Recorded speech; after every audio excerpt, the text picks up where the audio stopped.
Newsbreak. Samtang traffic violation fines mas paungtan pa sa City Traffic Management and Services. Gikasubo sa City Traffic Management and Services nga daw gibaliwala lang sa mga motorista ang local traffic violation penalty. Nagkanayon ang bagong CTMS designated head Colonel Joy Ampong nga sagad sa mga motorista nga makakumitar og traffic violation matag adlaw mao kining mga driver og motorcab. Daghan ang mga motorcab driver ang nangaisyuhan og citation ticket sa CTMS. Apan pipila lang ang moadto og City Hall aron sulbaron og bayran ang violation penalty. Nasayon si CTMS head Joy Ampong nga adunay epekto sa renewal sa registration og franchise ang unsettled nga mga citation ticket sa City Hall o sa LTO.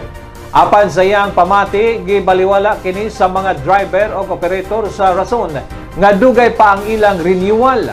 Apan dunay plano si CTMS head Joy Ampong nga moduso og proposal sa City Council nga mag-impusar og interest penalty nga human sa tulo ka adlaw. Kung dili masitol ang issued citation ticket, mag-interest kini matag bulan. Dugang paniampong nga ang maong penalty dili lang masinati sa mga public utility vehicle o mga pampasahirong salakyanan, apan lakip sa mga pribadong behikulo nga makasupak sa balaod sa trapiko. Okay. Sa citation ticket sa ito nakita sa citation ticket, kung makita diyan sa ubos, remarks, within 3 days, you have to pay the violation. Okay. You have to pay the violation for within 3 days. Kung nako'y propose nga plano nga i-submit na ako sa Committee on Transportation and Communication kay SP o Konsyal Romero bahin ana para makabayad gud sila. So inani ni within 3 days din mo bayaran, no problem. Pero kabalo ko nga kanay imong motor i-rehistro gyud na siya. Kada balo ko nga imong kuan kung ma-expire na imong lisensya, imo na po nang i-rehistro uli. Okay.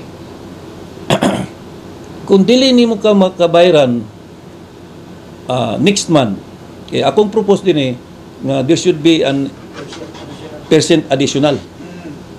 Halimbawa, 100 ang violation. Within 3 days, bayaran nimo 100. Dili ka kabayad kay gibaliwala nimo ang citation ticket na to. Karon ini after 1 month, hintubo to. This is an additional income from our city. Kung akong propose 20%, ang operator mo na yun, nanawagan ko sa mga operator, mga tagiya og motor. Kaya kining mga driver, wala po nila, okay ra nila. Nabitaw tagiya. Nanawagan ko sa mga operator sa tricycle. Nga tanawon ko ninyo nga dili na makabaylot na inyong motor kay bising matingala po nganong dili may rehistro. Kay mo na ako himuan og agreement or memorandum of agreement between the LTO and the communication and transportation nga inani pagsabot nga within 1 month kung dili makabayad another percent nga mo increase ang iyang bayronon. Within 1 year kung di siya makabayad na imbis ang 100 mahimo na sa 1,000. One TV Newsbreak.